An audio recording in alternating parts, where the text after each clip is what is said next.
नमस्कार। इस वीडियो में हम डिस्कस करेंगे 10 कॉमर्स के मल्टीपल चॉइस क्वेश्चंस।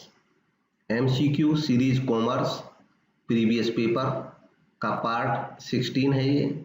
इसमें DSSSB exam 2018 question paper female के क्वेश्चन नंबर 31 से 40 तक को हम पूरी तरह से एनालाइज करेंगे। ये सीरीज महत्वपूर्ण है सभी पीजीटी कॉमर्स के एग्जाम्स के लिए, चाहे वो दिल्ली का है या किसी दूसरे स्टेट का है, चाहे नवोदय का है या केंद्रीय विद्यालय का है। स्टार्ट करते हैं आज का पहला क्वेश्चन और इस पेपर का 31st question. Which ratio among the following is the best measure of profitability. नीचे जो कुछ रेशियोज दिए हैं इनमें से कौन सा रेशियो ऐसा है जो सबसे अच्छा मेजर है प्रॉफिटेबिलिटी का। एक फर्म की लाभदायकता की जांच करने के लिए कौन सा रेशियो इनमें से सबसे अच्छा है। ध्यान रखें इस टाइप के जो क्वेश्चंस पूछे जाते हैं उसमें ये जो गिवन होते हैं उन्हीं में से बेस्ट का चयन करना होता है। Option 1 debt equity ratio, option 2 return on asset, option 3 current ratio and option 4 time interest earned ratio. इनमें से जो सही जवाब है वह है ऑप्शन 2 रिटर्न ऑन एसेट। दरअसल रिटर्न का मतलब ही इनकम होता है। फाइनेंस में जब हम रिटर्न की बात करते हैं तो इसका मतलब ही प्रॉफिट या इनकम से होता है। तो रिटर्न ऑन एसेट का मतलब होता है कि हमने जो एसेट बिजनेस में एम्प्लॉय कर रखी हैं, लगा रखी हैं, उन पे हमें क्या रिटर्न मिल रहा है, आमदनी कितनी मिल रही है। इससे हम प्रॉफिटेबिलिटी की जांच कर सकते हैं। इसको रिटर्न ऑन नेट एसेट भी कहा जाता है। नेक्स्ट है डेट इक्विटी रेशियो। अब डेट और इक्विटी नाम से ही पता चल रहा है ये डेट यानी कि लॉन्ग टर्म डेट। जब भी केवल डेट यूज होता है वर्ड तो उसका मतलब लॉन्ग टर्म डेट, लंबी अवधि के ऋण। और इक्विटी का मतलब जो मालिकों का पैसा है, चाहे वो इक्विटी शेयर्स का पैसा हो और चाहे वो उनके रिजर्व्स हो। तो डेट इक्विटी रेशियो हमें ये बताता है कि किसी फर्म में लॉन्ग टर्म उधारी कितनी है और मालिकों का पैसा कितना लगा हुआ है। यह जो रेशियो है ये एक संस्था की सोल्वेंसी को दर्शाता है, शोधन क्षमता कि उस संस्था के ऊपर जो डेट है उसका बर्डन कितना है। करंट रेशियो बताता है हमें किसी व्यवसाय की करंट एसेट और करंट लायबिलिटीज के रिलेशन को। करंट एसेट और करंट लायबिलिटी में ये संबंध बताता है। ये भी एक सोल्वेंसी रेशियो ही होता है, लेकिन ये शॉर्ट टर्म सोल्वेंसी रेशियो होता है। जब केवल सोल्वेंसी वर्ड यूज होता है तो उसका मतलब हमेशा लॉन्ग टर्म सोल्वेंसी से होता है, और current ratio short term solvency ratio होता है। इसको शॉर्ट टर्म सोल्वेंसी को लिक्विडिटी भी बोलते हैं और इसलिए ज्यादा जो वर्ड यूज किया जाता है करंट रेशियो के लिए वो लिक्विडिटी रेशियो यूज किया जाता है। यह हमें यह बताता है कि अल्पकाल में एक फर्म अपनी अवेलेबल करंट एसेट्स में से अपने जो एग्जिस्टिंग करंट लायबिलिटीज हैं, वर्तमान करंट लायबिलिटीज हैं, उनको पे करने में सक्षम है या नहीं है। नेक्स्ट है टाइम इंटरेस्ट अर्न्ड रेशियो। यह रेशियो हमें यह बताता है कि एक संस्था जो अर्निंग करती है, जो प्रॉफिट कमाती है, वो प्रॉफिट क्या इंटरेस्ट पे करने के लिए पर्याप्त है या नहीं है। और इंटरेस्ट भी वो वाला इंटरेस्ट जो परमानेंट नेचर का होता है, यानी कि जो लॉन्ग टर्म डेट वगैरह होते हैं उन पर जो इंटरेस्ट दिया जाता है। फर्म अपने प्रॉफिट में से अगर आसानी से इंटरेस्ट पे कर रही है तो इसका मतलब फर्म की जो सोल्वेंसी है वो ठीक है। ये भी एक सोल्वेंसी रेशियो होता है। तो इनमें जो ऑप्शन है करेक्ट है वो 2। ये time interest and earned ratio के बारे में लिखा हुआ है detail. It is an indicator of a corporation's ability to meet the interest payment on its debt. Time interest earned ratio को कैलकुलेट करने का फॉर्मूला है the corporation's income before interest expense and income tax expense। इसको income before tax and interest भी बोलते हैं और divide कर देते हैं इंटरेस्ट एक्सपेंस से। नेक्स्ट है 32nd question, the 4 P's of marketing concept was given by. Marketing का जो कॉन्सेप्ट है उसमें 4 P किसने दिया है? मार्केटिंग में 4 P's का कॉन्सेप्ट देने वाले कौन है?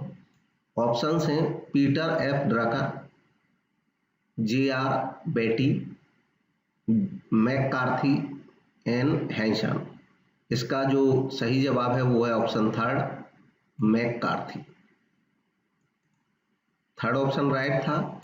और इसमें 2 फेमस थिंकर्स के बारे में जानकारी दी गई है मार्केटिंग के, इनको हम जान लेते हैं। एक तो यही है E.J. मैककार्थी या एडमंड जेरोम मैककार्थी इनको कहा जाता है। 1928 से 2015 तक रहे ये एक अमेरिकन मार्केटिंग के प्रोफेसर और ऑथर थे। इन्होंने प्रपोज किया था 4 P's ऑफ मार्केटिंग मिक्स 1960 में। मार्केटिंग मिक्स जब बताया जाता है तो इसका एक तरह से आवश्यक तौर पे लोग पढ़ते हैं E. जेरोम मैककार्थी के 4 P's को, और हालांकि 4 P's के बाद ये 7 P's 8 P's आए। तो अभी हम जो चर्चा करेंगे 4 P's की, ये 4 P's जो हैं ये मार्केटिंग से रिलेटेड हैं। इनमें ये बताया जाता है कि एक मार्केटर को कौन कौन से एरियाज हैं जिन पर ध्यान देना पड़ता है। Product, price, placement and promotion. जो प्रोडक्ट है, प्रोडक्ट से रिलेटेड डिसीजन इसमें आते हैं। प्राइस में कीमत से रिलेटेड, प्लेसमेंट में यहाँ पे जो प्लेसमेंट है इसका फिजिकल डिस्ट्रीब्यूशन भी आ जाता है इसमें, और इसको केवल प्लेस भी बोलते हैं। और नेक्स्ट है प्रमोशन। प्रमोशन का मतलब होता है प्रमोट करने के जो तरीके हैं, अपनी सेल बढ़ाने के तरीके। नेक्स्ट है पीटर फर्डिनांड ड्रकर, इनको हम PF ड्रकर के नाम से जानते हैं। ये भी फेमस मैनेजमेंट के एक्सपर्ट हैं। ये मैनेजमेंट के एक्सपर्ट हैं दरअसल। नवंबर 1999 से 2005 तक इनका काम रहा। ये एक Austrian born American management consultant, educator और ऑथर थे। ऑस्ट्रिया बॉर्न थे और अमेरिका में इनका जो वर्क प्रोफाइल है वो रहा। His writings contributed to the philosophical and practical foundations of the modern business corporations। आज की जो बिजनेस कॉरपोरेशंस हैं उनको philosophical और practical foundation दिया इनकी राइटिंग्स ने। इनके ऊपर काफ़ी लिखा है इन्होंने, और इनको कभी कभी he is hailed as the father of modern management। इनको मॉडर्न मैनेजमेंट का फादर भी कहा जाता है।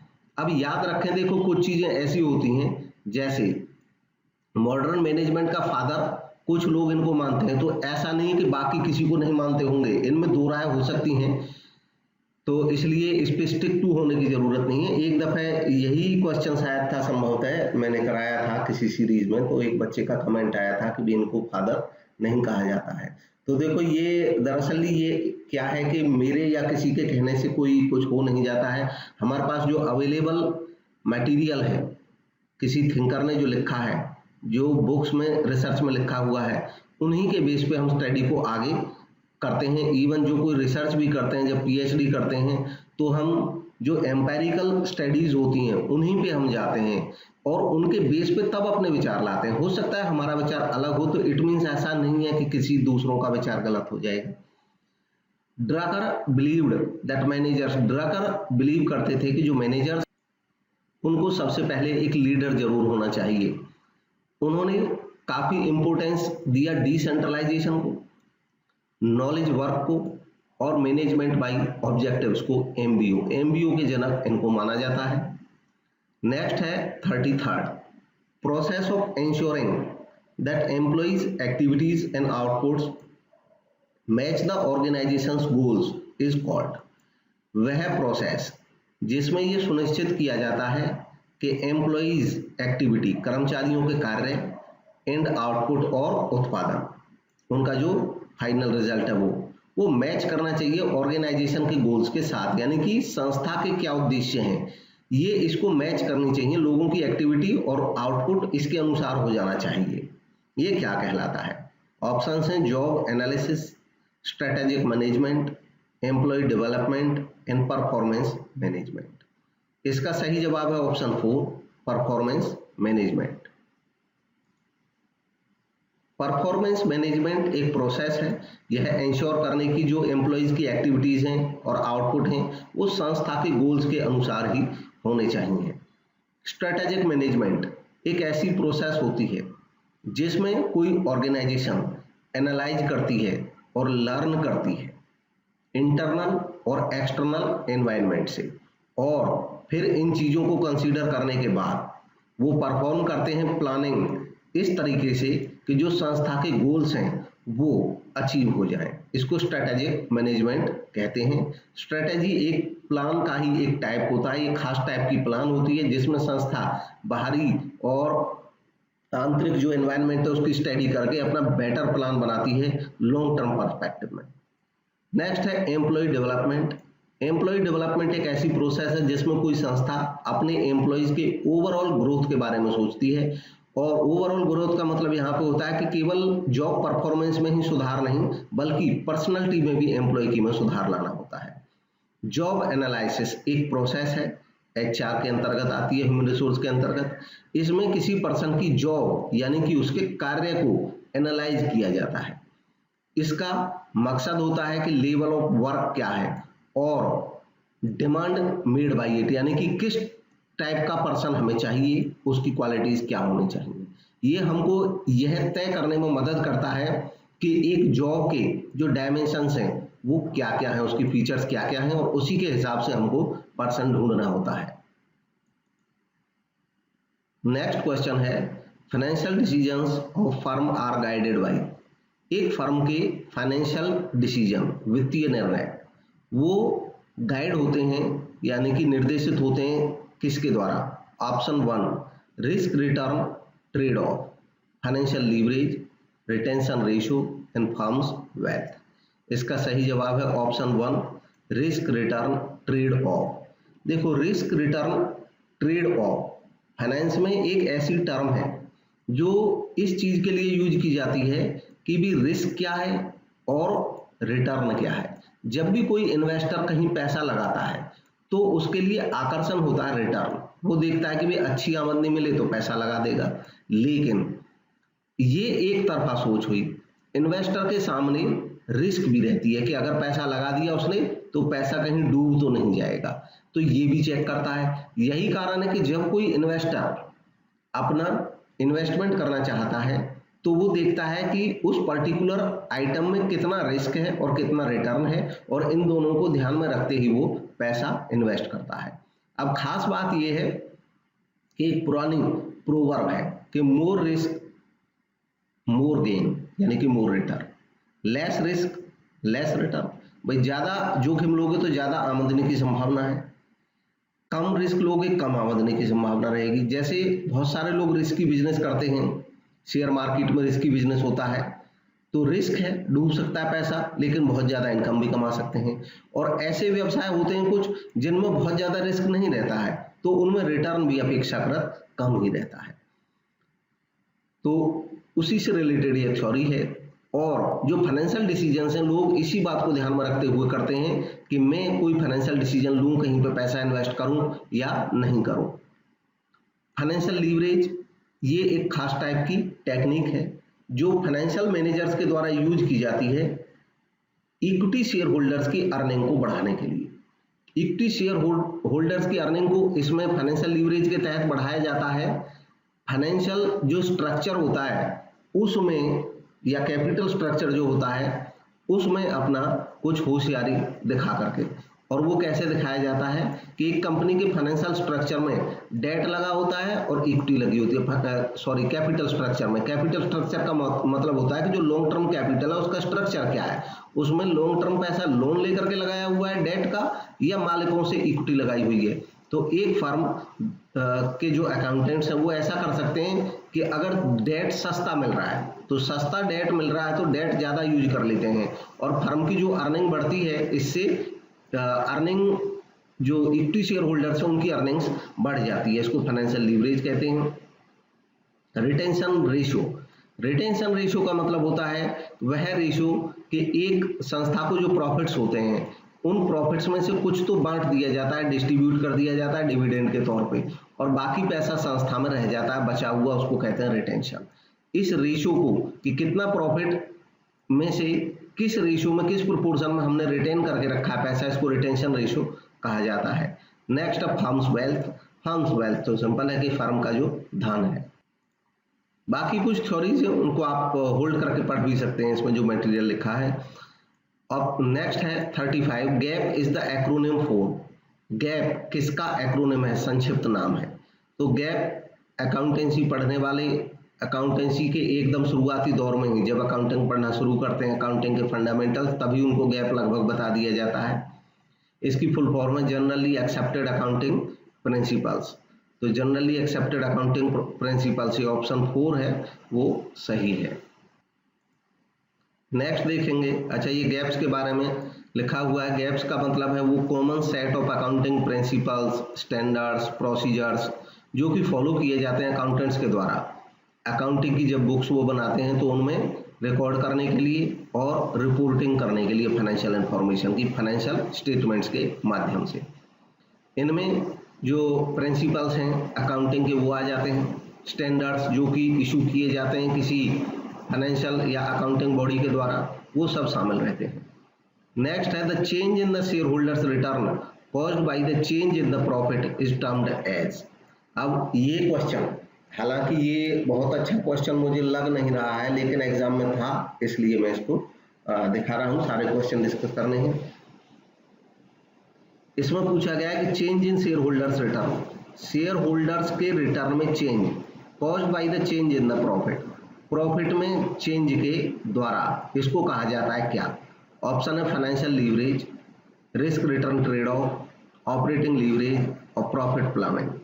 इसका जो सही आंसर दिया हुआ है वो है option 1 financial leverage. Financial leverage already हम डिस्कस कर चुके हैं, फिर से एक दफा बता देते हैं। एक फर्म अपने टोटल अमाउंट इन्वेस्टेड में जब डेट की मात्रा ज्यादा करती है यूज इक्विटी की बजाय, जब डेट की मात्रा बढ़ाती है तो इसको कहा जाता है लीवरेज। ऐसा करने से जो इक्विटी है अर्निंग उसकी बढ़ जाती है। इसका मैं कई दफा मैं इसको समझा चुका हूँ, एक छोटा सा एग्जांपल लेकिन यहाँ पे भी दे देता हूँ। जैसे मान लो किसी फर्म की क्षमता है कि वो 10% कमा सकती है, ये क्षमता है उस फर्म की, जितना पैसा वो लगाएगी 10% कमा लेगी। मान लो डेट मिल रहा है मार्केट में 8% पे, तो फर्म क्या कर सकती है कि लोन ले लेगी 8% पे। अब लोन लेकर कमाएगी कितना, 10%, तो 2% तो बचा रह गया। अब जो बचा रहेगा 2% वो किसको जाएगा, हम जानते हैं equity share holder real owner होते हैं उन्हीं के पास जाएगा ये बचा हुआ पैसा।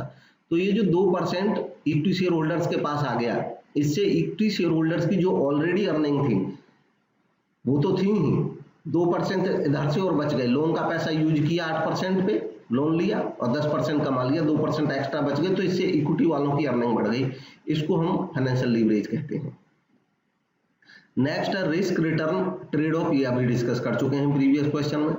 ऑपरेटिंग लीवरेज, ऑपरेटिंग लीवरेज होता है एक फर्म की जो ऑपरेटिंग होती है, उसकी कार्य प्रणाली होती है, उसके लीवरेज के माध्यम से अर्निंग बढ़ाना। इसमें खास बात ये होती है कि एक फर्म की फिक्स्ड कॉस्ट और उसकी वेरिएबल कॉस्ट, इनकी तुलना की जाती है।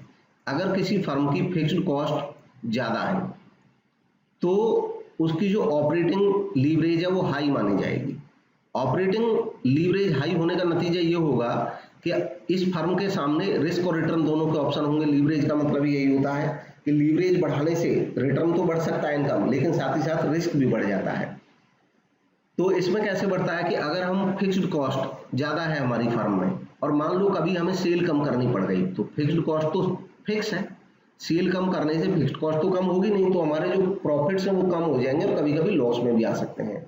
लेकिन अगर हमारी सेल बहुत ज्यादा बढ़ती है तो फिक्स्ड कॉस्ट फिक्स्ड है, वो तो बढ़ेगी नहीं। अब सेल जब बढ़ेगी तो हमारा जो इनकम का पोर्शन है वो बढ़ जाएगा। तो ये ऑपरेटिंग लीवरेज है, ये इसको बताता है, इसके एनालिसिस को करता है कि संस्था की जो ऑपरेटिंग है, मतलब संस्था अपने ऑपरेशंस में बढ़ा करके, अपनी सेल बढ़ा करके प्रॉफिट को बढ़ा सकती है किस तरीके से, ऑपरेटिंग इनकम को। नेक्स्ट है प्रॉफिट प्लानिंग। प्रॉफिट प्लानिंग एक प्लानिंग है जिसमें प्रॉफिट के लिए प्लान किया जाता है कि हम अपने प्रॉफिट को किस लेवल तक ले जाना चाहते हैं। नेक्स्ट क्वेश्चन है when did consumer protection act came into force या come into force. When did consumer protection act come into force, ये कब अस्तित्व में आया। हालांकि ये क्वेश्चन अब आज के लिए पुराना हो चुका है, लेकिन एग्जाम में था एज इट इज इसलिए रखा है। अभी जो नया कंज्यूमर प्रोटेक्शन एक्ट है वो 2019 में अस्तित्व में आया है और वर्तमान में ये लागू है। पुराना जो एक्ट था वो था 1986 में, इसलिए इसका ऑप्शन 2 था सही ऑप्शन। कंज्यूमर प्रोटेक्शन एक्ट यह है काफी आवश्यक एक्ट है और अर्लियर कंज्यूमर प्रोटेक्शन एक्ट 1986 अस्तित्व में था, हमारे यहाँ लागू था। ये एनेक्ट किया था पार्लियामेंट ने 1986 में और ये केम इनटू फोर्स यानी कि अस्तित्व में आया था 1 जुलाई 1987 से लागू हुआ था ये संपूर्ण भारत में। हालांकि वर्तमान में कंज्यूमर प्रोटेक्शन एक्ट 2019 लागू है और इसने जो पुराना कंज्यूमर प्रोटेक्शन एक्ट 1986 था उसको रिपील किया है और रिप्लेस किया है, उसकी जगह ये नया एक्ट लागू है। न्यू बिल, जो नया बिल आया, कोई भी एक्ट जब बनता है तो उससे पहले का प्रोसेस होता है कि पहले बिल लाया जाता है पार्लियामेंट में, अगर नेशनल लेवल का है तो, स्टेट लेवल का है तो लेजिस्लेटिव असेंबली में, विधानसभा में बिल लाया जाता है। नया बिल जब आया तो उसको स्वीकृति मिली, एसेंट मिली प्रेसिडेंट की, रामनाथ कोविंद जी की, ऑन 9 अगस्त को, और ये नोटिफाई किया गया उसी डेट पर गजट ऑफ इंडिया में, भारतीय गजट में। जब ये गजट में आ जाता है तो फिर एक्ट बन जाता है। एक्ट केम इनटू इफेक्ट और यह एक्ट प्रभाव में आया 20 जुलाई 2020 से, जबकि इसके कुछ ऐसे प्रोविजंस थे जो कि लागू हुए 24 जुलाई से। नेक्स्ट है dash is the selling of equity shares for the purpose of privatisation of ownership. इनमें से वह क्या है जिसका मतलब होता है कि इक्विटी शेयर सेल करना, इक्विटी शेयर्स को बेचना, और मकसद होता है कि ओनरशिप जो है वो प्राइवेट कर दी जाए। ज़्यादातर ये सार्वजनिक क्षेत्र के जो संस्थान है उनमें वर्ड यूज होता है, उनमें प्राइवेटाइजेशन करने के मकसद से सरकार अपने शेयर्स, अपनी होल्डिंग्स बेच देती है प्राइवेट संस्थानों को। ऑप्शन है reinvestment, denationalisation, disinvestment और कॉन्ट्रैक्टिंग। इसका सही जवाब है ऑप्शन 3 डिस इन्वेस्टमेंट। इन्वेस्टमेंट का ये उल्टा है, उसका विपरीत है। इसमें कोई सरकार, राज्य सरकार या केंद्र सरकार या दोनों मिलकर के किसी सार्वजनिक संस्था में, पब्लिक सेक्टर अंडरटेकिंग, पीएसयू, कोई बैंक हो सकता है, कोई कंपनी हो सकती है, उसमें अपने शेयर्स को बेच देते हैं। डिस इन्वेस्टमेंट का मतलब है विड्रॉल और रिडक्शन ऑफ इन्वेस्टमेंट, इन्वेस्टमेंट को विड्रॉ कर लेना या कम कर देना। जनरली इसका उद्देश्य होता है कि फाइनेंशियल बर्डन गवर्नमेंट पे जो रहता है उसको रिड्यूस करना। अब फाइनेंशियल बर्डन का मतलब होता है कि कुछ पीएसयू ऐसे होते हैं जो इनएफिशिएंट होते हैं, अच्छे से नहीं चलते हैं, वो लगातार घाटे में चल रहे होते हैं। लगातार घाटे में चल रहे होने की वजह से सरकार को हर साल टैक्स के रूप में लोगों से जो पैसा वसूल होता है उस टैक्स के पैसे से इन संस्थानों को चलाना पड़ता है, जैसे एयर इंडिया है या और कुछ पब्लिक सेक्टर अंडरटेकिंग है। तो सरकार की इच्छा होती है कि भी हम लोगों से टैक्स वसूल रहे हैं इसलिए कि लोगों का कल्याण हो, लेकिन ये जो टैक्स वसूल रहे हैं ये तो चला जा रहा है हमको इन संस्थाओं को चलाने में, बीएसएनएल को, एमटीएनएल को, एयर इंडिया को और बहुत सारे उपक्रम है जो कंटिन्यूअस घाटे में चलते रहते हैं।